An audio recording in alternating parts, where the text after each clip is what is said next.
ये आपका chapter number 4 pollutants and there effects on environment का लास्ट टॉपिक है, ठीक है। कंजर्वेशन ऑफ रिसोर्सेज, कि हम रिसोर्सेज को कैसे कंजर्व कर सकते हैं। रिसोर्सेज आपके पास एसेंशियल है, ठीक है, कुछ बहुत ज़्यादा एसेंशियल है, उनके बगैर जो है लाइफ इम्पॉसिबल है, जैसे ऑक्सीजन, सोलर एनर्जी, ठीक है, नेचुरल गैस, पेट्रोलियम, ये सारी की सारी चीज़ें जो है वो लाइफ के लिए बहुत ज़्यादा इसेंशियल हैं, ठीक है। तो सबसे पहले रिसोर्सेज दो तरह के होते हैं, एक रीन्यूएबल रिसोर्सेज और दूसरे आपके पास नॉन रीन्यूएबल रिसोर्सेज। जो रीन्यूएबल रिसोर्सेज होते हैं वो आपके पास कौन से होते हैं, जिनको हम दोबारा से हासिल कर सकते हैं, ठीक है, रिसाइकल हो सकते हैं नेचुरली तौर पर, कुदरती तौर पर वो दोबारा से रिसाइकल हो सकते हैं।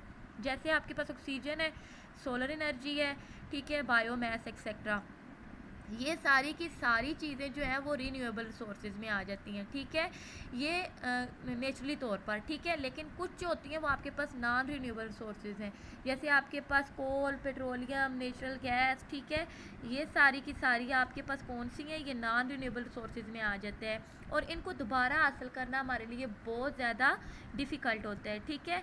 तो इन रिसोर्सेज को कंजर्व करने के लिए आपके पास दो मेन जो है वो आपके पास वे हैं, एक indirect through human population control, हमें ह्यूमन पॉपुलेशन को कंट्रोल करने, एक मेन जो आपके पास वे है वो ये है, और दूसरा directly through conserving natural resource, ठीक है, हम नेचुरल रिसोर्स को कैसे डायरेक्टली कंजर्व कर सकते हैं।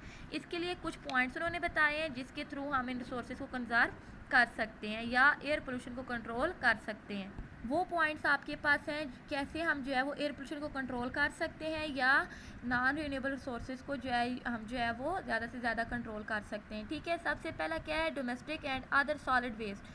कोई भी डोमेस्टिक या गंदगी आलूदगी जो होती है, घरेलू या बाकी सॉलिड वेस्ट जो होते हैं, उनको ओपन प्लेस पे कभी भी मत फेंकें, ठीक है। जब हम कहीं भी ट्रैवलिंग करें, शॉर्ट डिस्टेंस हो, तो या हम बाईसाइकिल यूज़ करें या हम खुद चल के जाएं, ठीक है। इससे क्या होता है, हेल्थ भी अच्छी रहेगी और गाड़ियों वगैरह का धुआं भी कम होगा।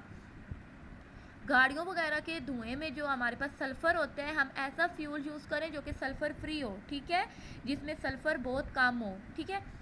नेक्स्ट आपके पास क्या होता है, गंदगी को हमें प्रॉपर वे में, जो आपके पास फैक्ट्रियों की जो आपके पास पोल्यूटेड थिंग्स होती हैं उनको प्रॉपर वे में हमें डिस्पोज करना चाहिए, ठीक है।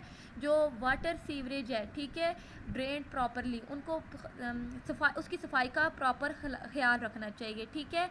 स्पेशल फ़िल्टर यूज़ करने चाहिए चिमनीज़ में, इंडस्ट्रीज़ के अंदर। उससे क्या होगा, जो डेंजरस गैस है वो उन फिल्टर्स के अंदर ट्रैप हो जाएगी और बाद में उनको हम shift away from the residential area, उसको हम रेजिडेंशियल एरिया से दूर ले जाएंगे। ट्रीज़ जो होते हैं उनको हम रोड के साइडों पे लगाएं, डिफरेस्ट्रेशन को बहुत ज़्यादा कम करें, और रिसाइकल थिंग जो होती हैं जो दोबारा से रिसाइकल हो सकती हैं उन चीज़ों को इनकरेज करें, ठीक है। ये आपके पास चैप्टर नंबर 4 था, इसके अंदर एयर पोल्यूशन, और आप लोगों ने एयर पोल्यूशन काजेज कंपाउंड के बारे में पढ़ा है, फिर उनके इफ़ेक्ट्स क्या हैं, और लास्ट में आप लोगों ने देखा है कि उन इफ़ेक्ट्स को हम कैसे कंट्रोल कर सकते हैं। जहाँ पर ये आपका चैप्टर ख़त्म हो जाता है।